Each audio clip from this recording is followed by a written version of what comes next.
Hindi ba katungkulan ng ombudsman ang sila ang humanap, umusig, at parusahan ang lahat ng may kagagawan nito? Bakit ang ombudsman ang nagagalit sa akin? Hindi ba dapat tulungan pa nila ako? Sapagkat iisa ang layunin namin. Ginawa po nilang politika ang lahat ng ito. Ang mga asunto po na sinampa laban sa akin ay nagsasaysay ng kwarta. Pero hindi nagbabanggit ng korupsyon. Nagsasaysay ng halaga, ngunit hindi binabanggit ng ill-gotten wealth. Ipinipilit na iugnay ang public office, ngunit walang binabanggit na abuse of public office. Naglulubid ng mga chismis, ngunit walang ebidensya. Naglulubid ng naratibong pampolitika, ngunit walang binabanggit na elemento o sangkap sa mga krimen na kanilang gawa-gawa.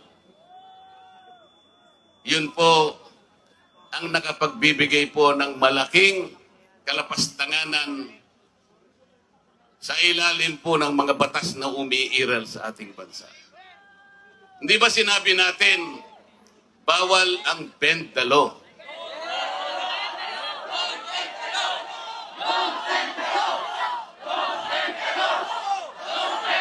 Ayun. Don't bend the law.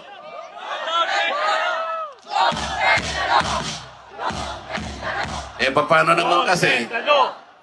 Isa naman kasama ko doon sa bulwagan sa Senado, bigla na lang nagsalita. Sometimes you have to bend the law to be able to please the people.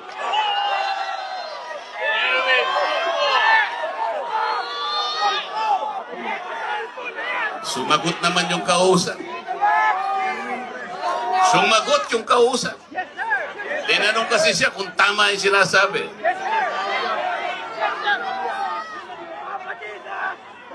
Ang sabi niya, yes sir.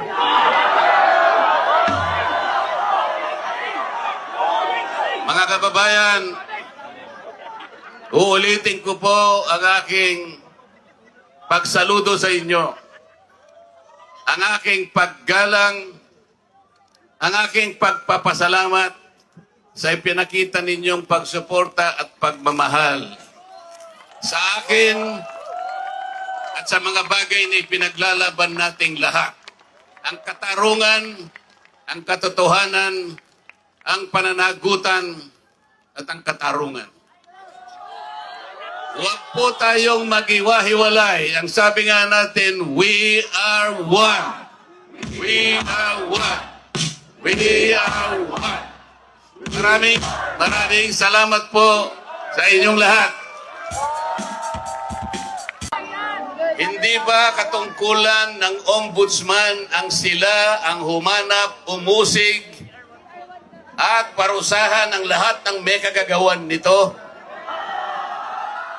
Bakit ang ombudsman ang nagagalit sa akin? Hindi ba dapat tulungan pa nila ako?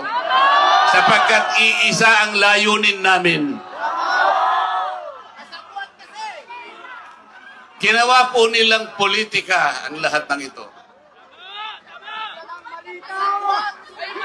Ang mga asunto po na sinampa laban sa akin ay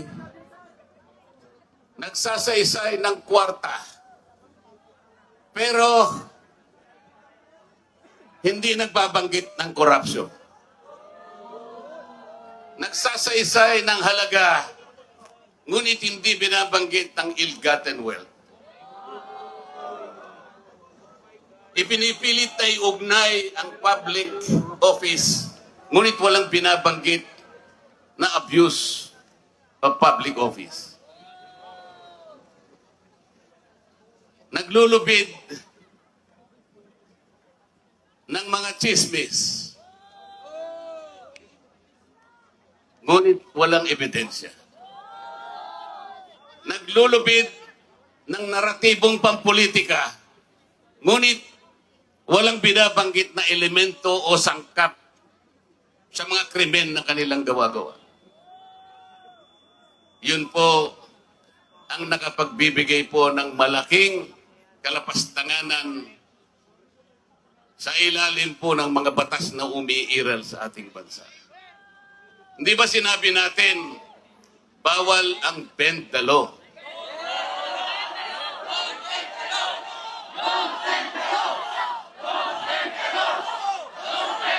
Ayun. Don't bend the law.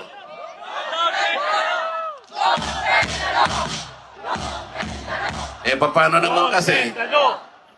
Isa naman kasama ko doon sa bulwagan sa Senado, bigla na lang nagsalita. Sometimes you have to bend the law to be able to please the people.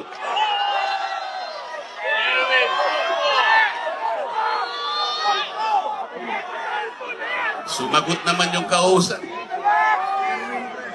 Sumagot yung kausap. Tinanong kasi siya kung tama yung sinasabi.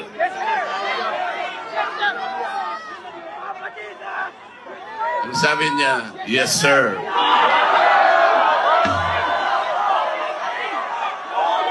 Mga kababayan, uulitin ko po ang aking pagsaludo sa inyo. Ang aking paggalang, ang aking pagpapasalamat sa ipinakita ninyong pagsuporta at pagmamahal sa akin at sa mga bagay na ipinaglalaban nating lahat. Ang katarungan, ang katotohanan, ang pananagutan at ang katarungan. Huwag po tayong mag-iwahiwalay. Ang sabi nga natin, we are one. We are one. We are one.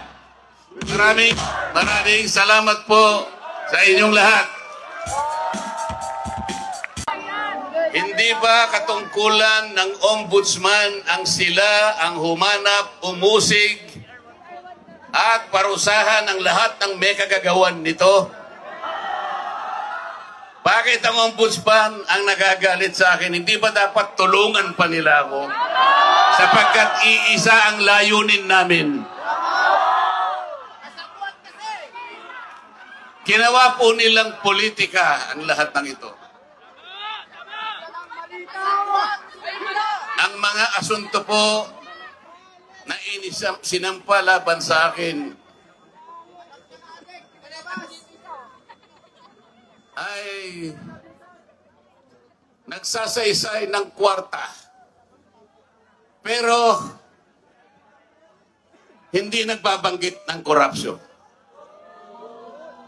Nagsasaysay ng halaga, ngunit hindi binabanggit ng ill-gotten wealth. Ipinipilit na iugnay ang public office, ngunit walang binabanggit na abuse of public office. Naglulubid ng mga chismis, ngunit walang ebidensya. Naglulubid ng naratibong pampolitika, ngunit walang binabanggit na elemento o sangkap sa mga krimen na kanilang gawa-gawa. Yun po ang nakapagbibigay po ng malaking kalapastanganan sa ilalim po ng mga batas na umiiral sa ating bansa. Hindi ba sinabi natin, bawal ang bend the law?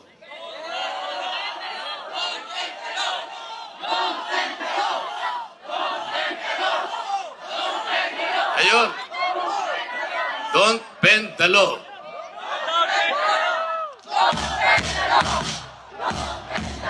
Eh, paano naman kasi?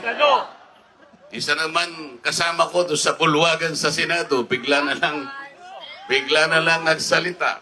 Sometimes you have to bend the law to be able to please the people.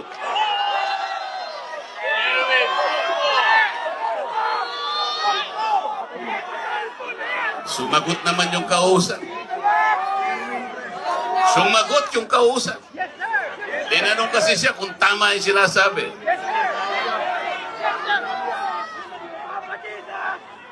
Ang sabi niya, yes sir.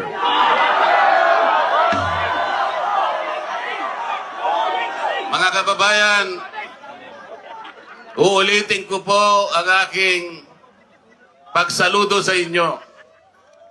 Ang aking paggalang, ang aking pagpapasalamat sa ipinakita ninyong pagsuporta at pagmamahal sa akin at sa mga bagay na ipinaglalaban nating lahat. Ang katarungan, ang katotohanan, ang pananagutan, at ang katarungan. Huwag po tayong mag-iwahiwalay. Ang sabi nga natin, we are one. We are one. We are one.